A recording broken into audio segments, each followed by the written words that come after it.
Você já sabe que no processo de fabricação, o material bruto sofre transformações para que a peça pronta fique de acordo com o seu desenho técnico. E a gente já viu que certos desvios de forma e tamanho, dentro dos limites de tolerância estabelecidos no desenho técnico, são aceitáveis porque não prejudicam o funcionamento da peça.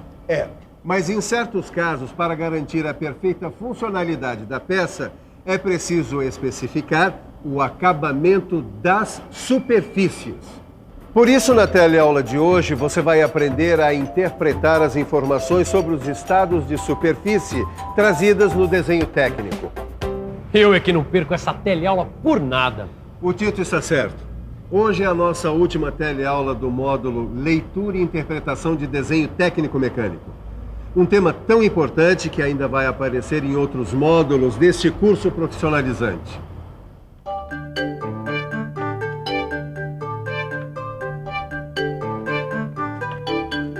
Ângela, o que você está fazendo? Ô, Miguel, eu tô fazendo o acabamento desse desenho aqui.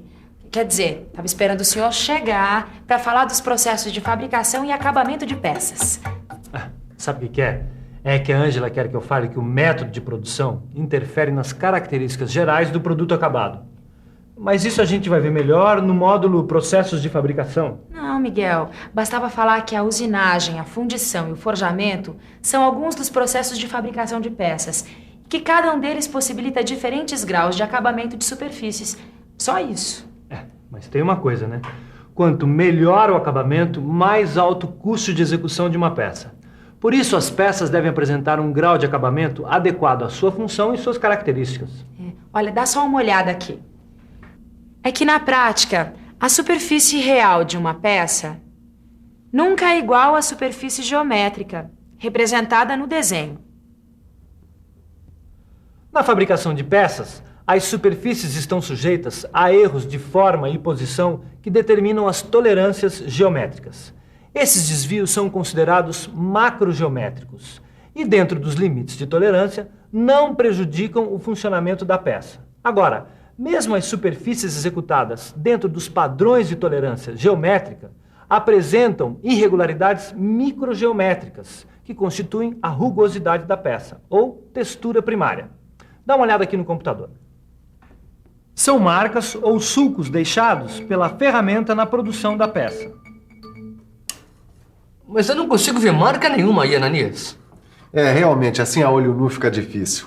Eu mesmo só percebi essas marcas o dia que eu fui pela primeira vez no laboratório de metrologia. Neste laboratório, eu percebi estas marcas minúsculas. Mas isso só foi possível graças à eletrônica, com o auxílio de aparelhos como o rugosímetro, o perfilógrafo e o perfiloscópio. Eles permitem avaliar com exatidão se a peça apresenta o estado de superfície adequado ao seu funcionamento. Aliás, você sabe como é feita a indicação do estado de superfície?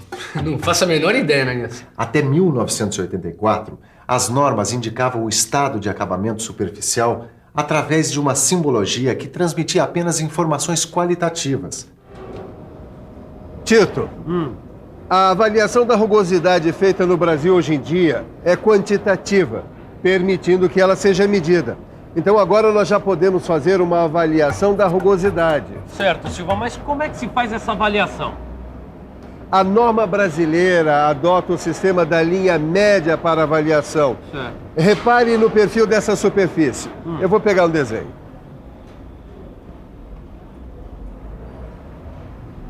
A coisa toda funciona assim. Repare no perfil dessa superfície representada no desenho e veja que A1 e A2 simbolizam as saliências de uma superfície real. Bom, então A3 e A4 simbolizam os sulcos ou reentrâncias da mesma superfície real, tô certo? Certíssimo, garoto. Bom, agora, como não é possível a determinação dos desvios de todos os pontos de uma superfície, a rugosidade é avaliada em relação a uma amostragem delimitada pela linha P e pelo comprimento C, que representa o perfil real da superfície total. A norma NBR 8404 define 12 classes de rugosidades RA.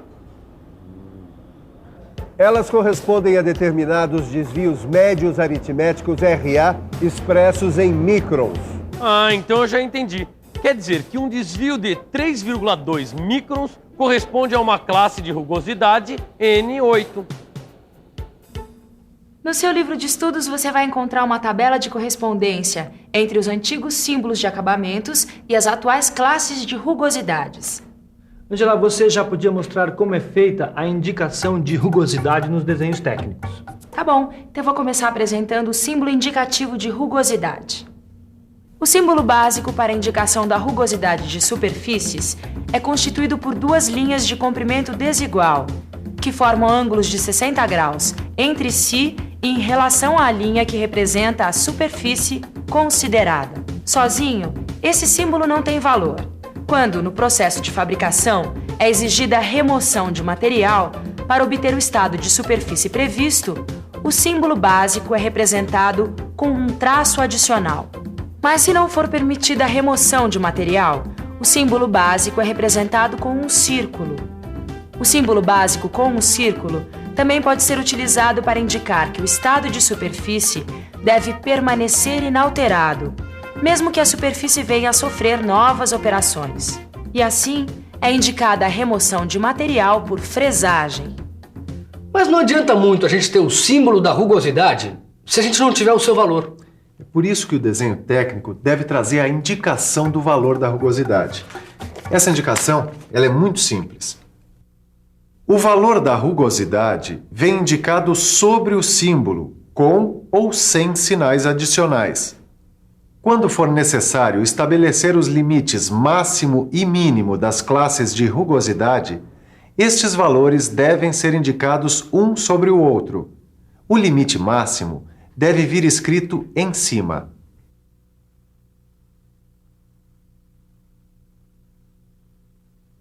Sabe, Caio, existe uma característica microgeométrica que deve ser levada em conta no processo de fabricação e na avaliação do estado de rugosidade. Bom, então para definir a direção das estrias, deve existir um símbolo adicional ao símbolo do estado de rugosidade. Esse deve ser o símbolo para a direção das estrias. Acho que dá para pensar um pouco em como funcionam esses símbolos.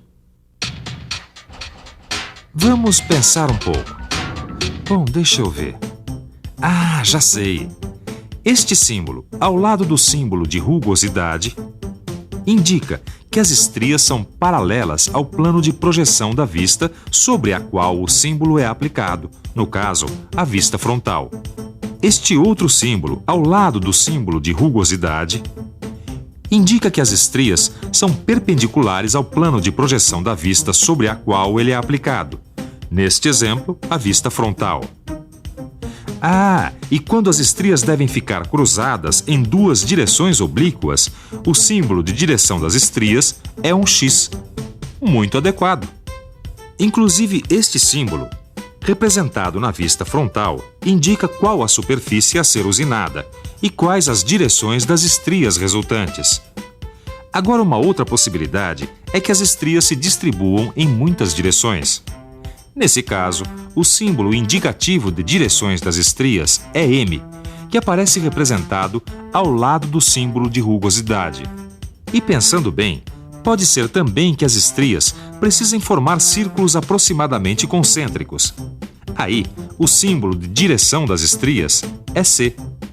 Por outro lado, pode ser que as estrias tenham de irradiar a partir do ponto médio da superfície à qual o símbolo se refere. Aí, o símbolo R, ao lado do símbolo de rugosidade, indica que a direção das estrias é radial em relação ao ponto médio da superfície a ser usinada. Esses símbolos facilitam o nosso trabalho, que envolve várias etapas. Mas agora, você sabia que para fazer a usinagem de uma peça como esta, o desenho técnico apresentou indicação de sobremetal para usinagem? Como assim sobre metal? É que quando uma peça fundida como essa deve sofrer usinagem posterior, como a que a gente vai fazer, é necessário prever e indicar a quantidade de sobremetal. Não, esse sobremetal não é o metal a mais que vai ser eliminado na usinagem? Exatamente. Espera aí que eu já te mostro.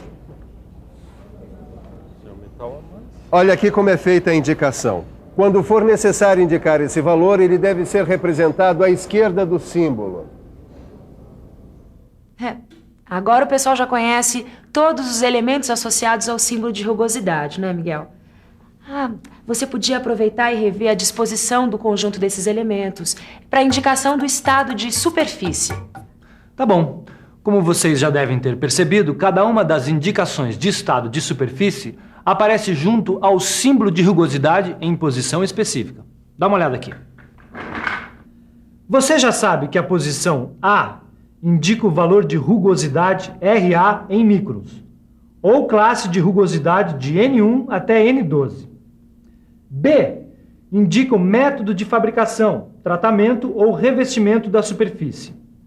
C informa o comprimento em milímetro da amostra para avaliação da rugosidade.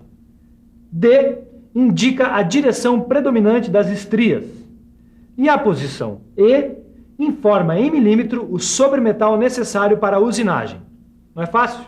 Fácil é, Ananias. Mas o que eu queria saber agora é como é que a gente faz a indicação de estado de superfície nos desenhos. Dá uma olhada no desenho técnico dessa peça.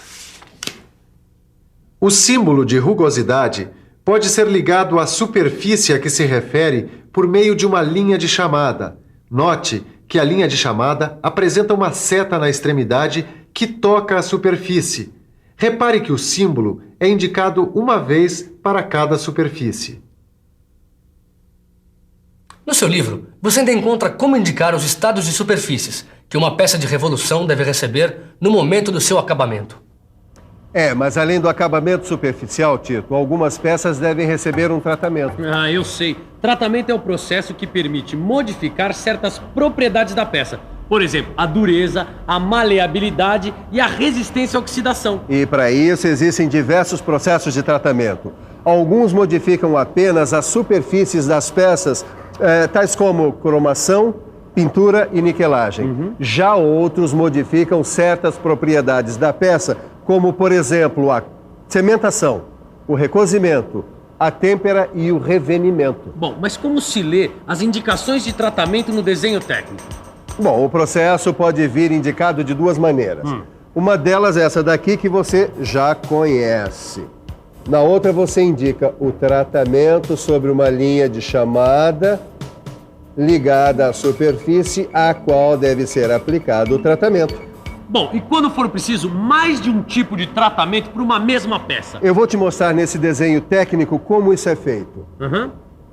Repare que essa talhadeira recebeu dois tipos de tratamento: temperado e revenido. Repare que esta linha traço e ponto mostra a parte da peça que recebeu os tratamentos indicados. Esta cota 20 delimita a extensão da peça submetida aos dois tratamentos. Nossa, Silva, essa peça ficou nota 10, cara. Se você quiser que seus conhecimentos também fiquem 10, fique de olho na revisão. E atenção, se liga aí que é hora da revisão. Na teleaula de hoje, você viu que a rugosidade das superfícies pode ser medida por aparelhos eletrônicos e que está classificada segundo uma tabela de características da rugosidade. Aprendeu os diversos símbolos que indicam a direção das estrias e ficou sabendo como indicar o tratamento que uma peça deve receber. Bom, e aqui termina esse módulo de leitura e interpretação de desenho técnico mecânico. No modo Elementos de Máquinas, você vai estudar alguns componentes padronizados de máquinas e aprender a ler e interpretar desenhos técnicos de conjuntos mecânicos. E aí você vai poder pôr em prática tudo que você aprendeu aqui. Por isso, aproveite e se prepare com os exercícios do seu livro. Bom estudo! Tchau!